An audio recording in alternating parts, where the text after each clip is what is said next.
special who is an artist or has a connection that we can use or that would want to be involved in the tour that can help us out in that area, I would love to know their name and number. I mean, we'd reach out to you before we start going on the websites and so forth. But anybody, even if it's a personal chef you know that would enjoy doing that, or an artist. We have one restaurant confirmed that wants to do it, marketing in the house. And we also have a good team.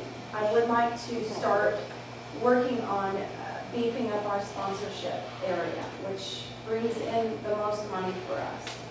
And we need people that could get on the phone, make phone calls to businesses, or loves to talk to people in the community that could get a sponsor. So if you're interested in volunteering your time or know somebody who would love to be on our committee, it is a fun committee. We're keeping meetings down to 1 hour at my house, and it's actually been a lot of fun. So we would love to have them on our sponsorship committee. And if anybody has any other homes, last call, that they think could be a good benefit to the tour, let me know, because they can still be thrown into this pile that we're going to walk through.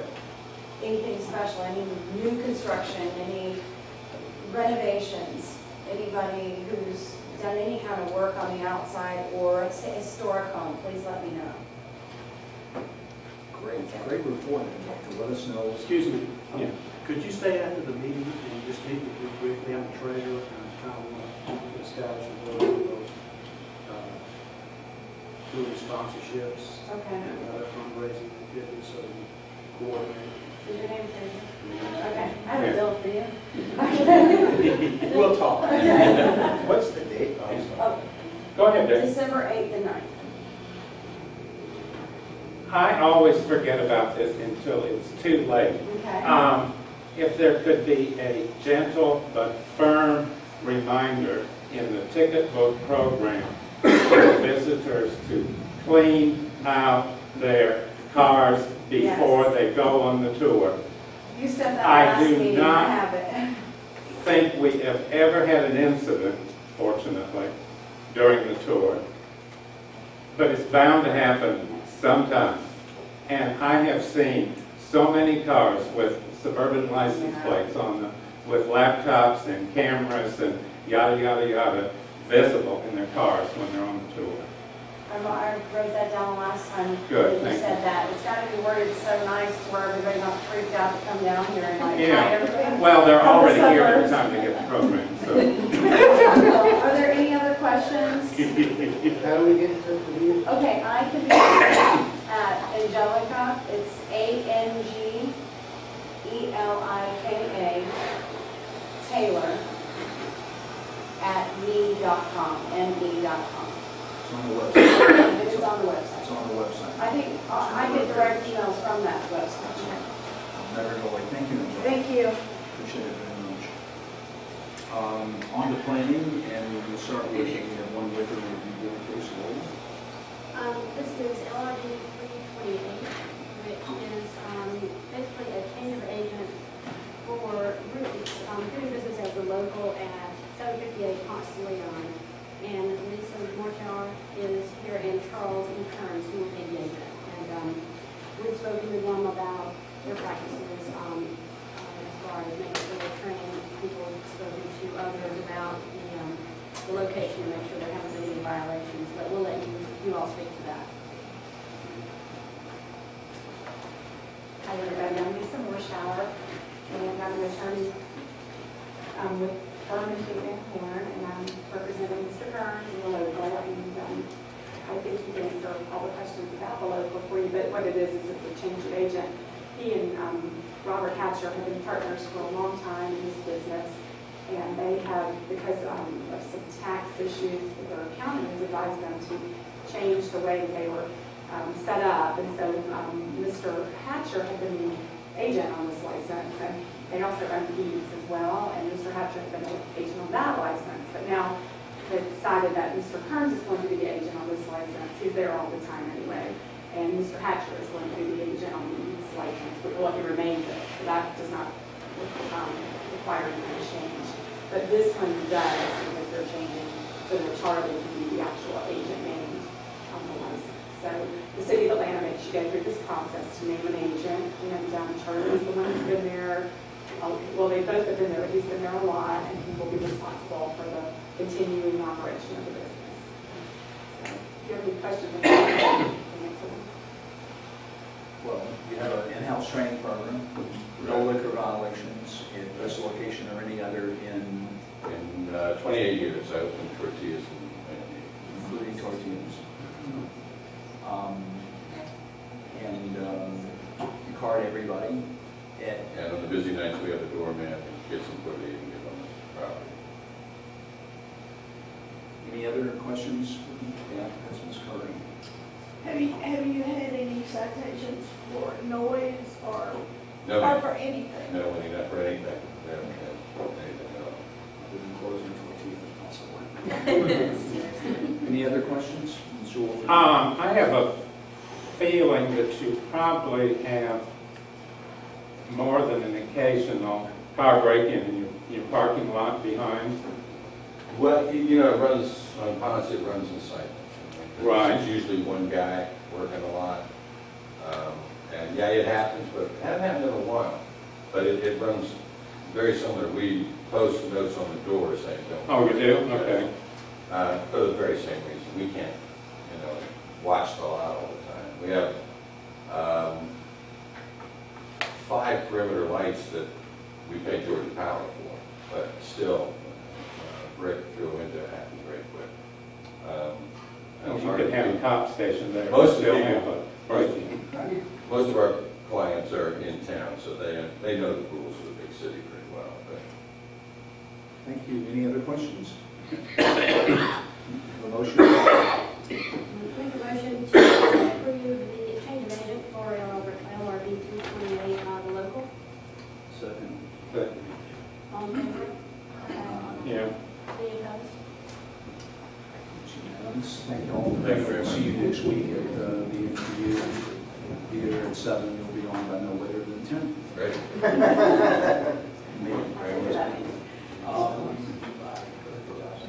We're on to bylaw revisions. Ms. Burrow. Thank you. Yeah.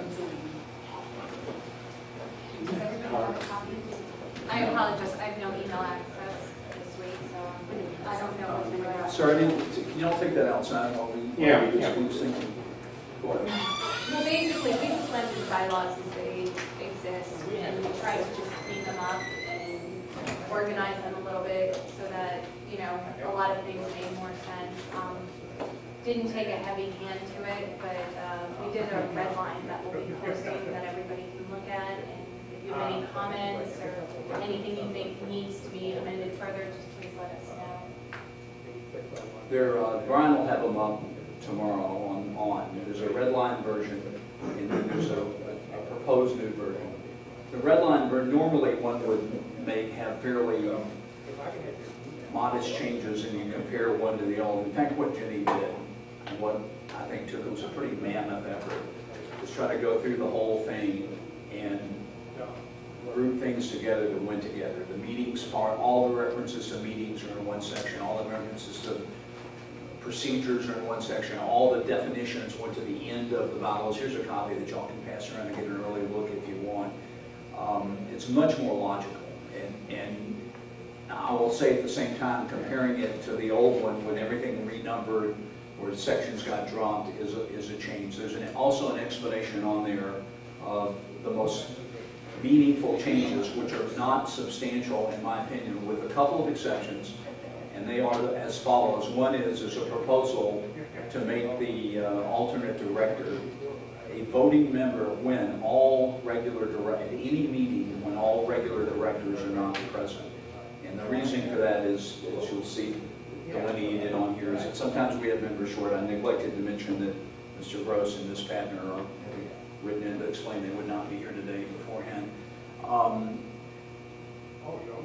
And in fact, as is the case with Lauren this year, they very traditionally, the alternate directors are functioning as full board members, and there's really the distinction between them has become somewhat less meaningful. They will still become full board members if board member leaves, so that part won't change. It won't create a situation where we have a theoretical tie if everybody's present, though those ties do occur in the world and life goes on. But I think it just reflects a reality, and I think it's overdue, and I'm glad I hope we can do that. And the other pieces, we dropped a reference to a one kind of meeting, a general association meeting, because in fact, we couldn't remember when such a meeting had ever been held. And there's still an ability to hold a special meeting, and it, by the very same procedures, is preserved in the bylaws, so no functional opportunity is lost, but it's very confusing wording-wise. In fact, we had board members this year wondering, quite understandably, if this meeting is a general association meeting or a board meeting. The answer is the latter. It is a board meeting, which is a required meeting under the bylaws. None of that changes. It is not a general association meeting. Anyway, I think if you'll take a look at it, we've lost zero function in doing that. And the only other change I think that has any real oomph, in my opinion, but everybody can have their own decision about what his oomph is, that we made a slight change in the method for email voting. We actually required one more than the minimum quorum vote in emailing, and I'm actually, this is the one I asked for. I'm worried that email voting has a great potential for, it could be abused. I mean, it's easy to shoot one out there. You don't know how many people have seen it or reacted to it. It is a real disadvantage. We've historically used it in very limited circumstances. When we just didn't have a quorum this year, we've had wonderful attendance and no quorum issues. And I thank all board members for that. But this one now requires at least 7 votes, 7 affirmative votes when there's an email voting, to make sure that at least 7 out of 11 board members have seen and agreed to the motion. It's a slightly higher standard. And it seems to me a safer way to go about it, that everybody can read and reflect. We have, we believe in order to get these to comply with Georgia law, we have to present them, quote, to the membership 30 days ahead of time, probably by putting them on the web, which we can approve next month's meeting. I think it comes 1 month before, and put them on the web that night. But if there are comments, if we have missed something, if when you go through them one by one, you see wordings, or if you have a better way to word the eastern boundary of the state neighborhood than Jenny and I could in our 17 tries at rewriting the very confusing one that was previously there, we would love to read the suggestion. Nothing in that regard has changed. Debbie? Regarding the email voting, what kind of public record is needed? We've published minutes of those, so it was only one of those. We do subsequently publish minutes of those meetings that we have them listed as minutes of an email action by the board of directors. That happens but rarely. It happened this year to approve one of the school issues that we were doing after the December meetings. But it's not a great way to do business if there's substantive things on the table, and we're trying to make it hard to do that. And, but it does seem very useful to preserve it. Typically zoning things would come up late. So can you guys email the red line copy to the board members? They will all be glad to do that. And you can also have a copy here if you like. There are 4 or 5 copies floating around, and they'll be online as well, and you can see them.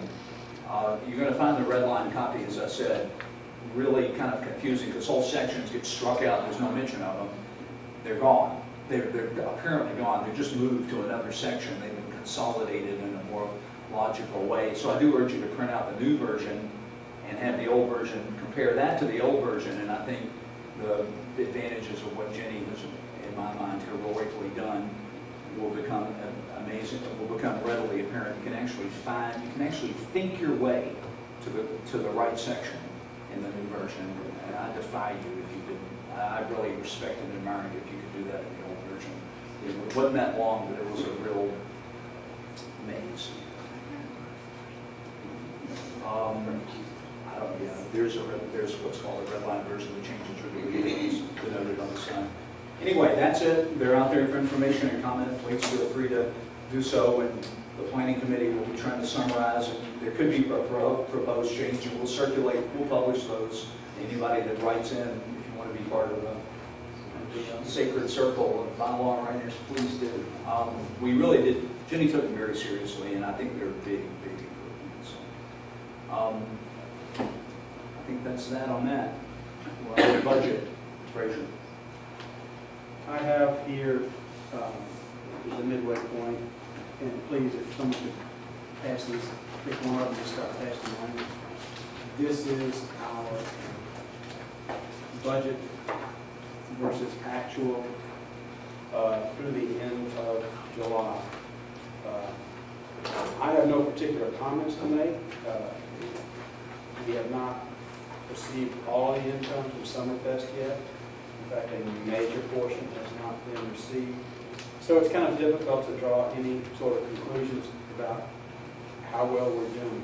I think we are doing fine. Of course, I have the books all the time, but we truly are doing pretty well. And I hope by the next meeting, we will be finished with the, yeah, please. Read what was the dentist. Oh, I'm sorry, I picked up the budget on top. And there are a couple of summary addition errors in here, and that's because one thing we did this time, the first time, you see the education committee has been split out. And when I did that, I did some cut and paste, but didn't change the formula. So you have to do a little math yourself for planning, and education is by itself. But in all instances, you cannot look at the bottom line without looking at the previous part. And as you're looking at that, anyone have any questions, comments? So how much do we have in receivables for some of those, and how much in payable? We're pretty much current on payable. Okay, so we The spent receivables. $45,000 less this year than we spent last year? Or than budget? No, I don't think you should take the Summerfest report as quite final. It really, if Pam were here, she'd be here, and she's essentially got it done, but it is not completely finished, and she wasn't here to give it to us, but when she gets back, she'll have it. And I would just kind of And the link largest those numbers receivable right now. always takes extra time as she goes over. That is our, the management that does the food and beverage. And so that, she goes over that with the fountain account. And that check has not been received yet, which is, and what it is, we don't know until we actually see the spreadsheets. I mean, it's really done, we just don't have it, we'll get it. It was a pretty big event, so she's done pretty well with that. Other questions and thoughts as you peer at the budget? All right, on to education. Ms. Bushel. We've got a busy month. So I'll share with everyone an update on the Grady cluster cross-cluster meeting that was focused on mid and middle school capacity. We had more than 60 people attend this meeting. So we're very pleased with the attendance.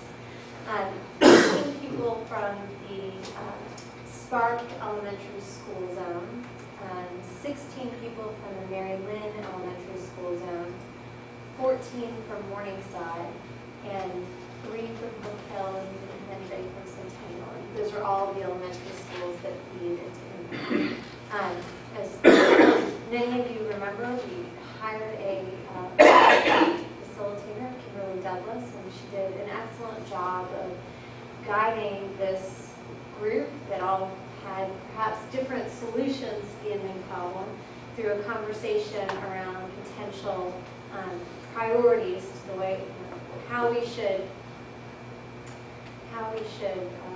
look at potential solutions, what priorities we have, how they should be judged. The minutes from the meeting, if you want to take a deeper dive into the meeting, are now posted on the website. Thank you to Brian Gross for doing that. And the information that was gathered from the group was also shared with our board member, Cecily Harsh-Kane, who is starting a task force, which I believe the first meeting of the task force is tomorrow. So it was a great meeting. I think people were surprised at the number of, at the guiding principles and the way the general guiding principles across these elementary schools. Everybody generally said that they cared about equality across whatever the solution, that the education was equally excellent for all the kids, that extracurriculars would be equally accessible for all the kids, and that any middle school solution should, again, help to prepare them for grade high school and protect how great our high school is. So that's the update on that. The other thing that has happened with Jack and Jenny and Willa was the approval of our education committee. So they have recommended 5 members to be a part of our education committee: David Ryan, Janet Kishbaugh, Debbie Wood, Brian Kishner, and Jennifer Keenan. And I would like to move that these individuals be approved for our newly formed education committee. So, Any comments? Any objections? All in favor? Any opposition? It's unanimous. and the last thing on my topic to share for you guys, I shot out a brief email earlier today, but as you know, 8 trailers are being moved onto Edmond Middle School's lower field, which represents 16 classrooms, and I think 14 of the rooms are being used for classrooms and 2 will be used for administrative purposes. But in talking, in Jack's conversations with Paula Harriman, the principal, she shared that there are some technology needs that those trailers have that the rest of the school already has in place. And they're moving, you all may not know this, they're